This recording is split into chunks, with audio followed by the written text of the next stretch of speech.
I took a class or a program at University of Illinois at Chicago called Certificate of Business Administration.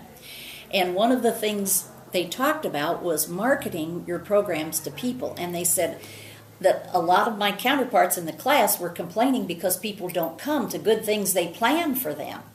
That has never been the case at Western Avenue because we plan according to the needs of the people, which is, again, something we can do because we use so many volunteers. But we're responding to needs rather than making plans and then saying, okay, come. So we've never had a problem getting people to come.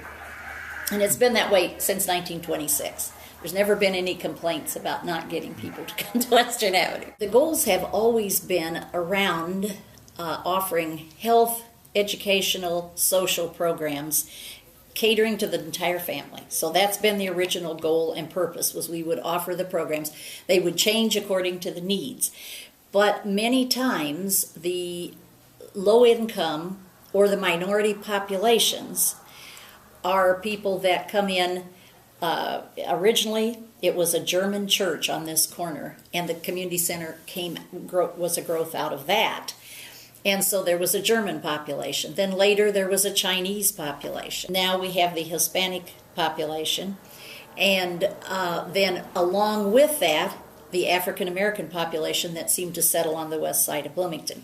And those programs have never, from the best of my knowledge, since my arrival here at least, have ever been that they're isolated to any one group of people, but they're planned around the needs of that group of people. There's counseling, and it caters to the Hispanic population because, in translation, the other local agencies aren't able to serve that group of people. So it came that the money to hire a counselor came to Western Avenue because this is where the Hispanic people are feeling comfortable coming. One of the things about Western Avenue is we work with currently probably 3,000 people, but it's all kinds of programs and all kinds of volunteers who come in and offer a program. Sometimes they generate their own program and come and ask us, is it something we could do?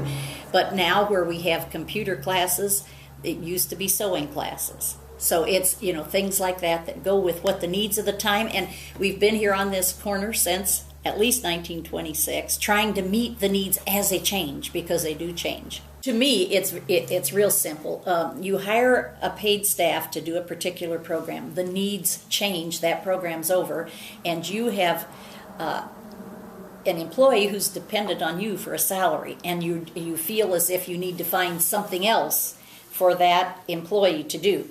If you have a group of volunteers and they come in and, for instance, they're doing a Christian Learning Center for the after-school club, because that's something that group does. One group of kids, you may have 50 people a night for 2 years, and then that may taper off for some reason. Some other organization's doing something similar.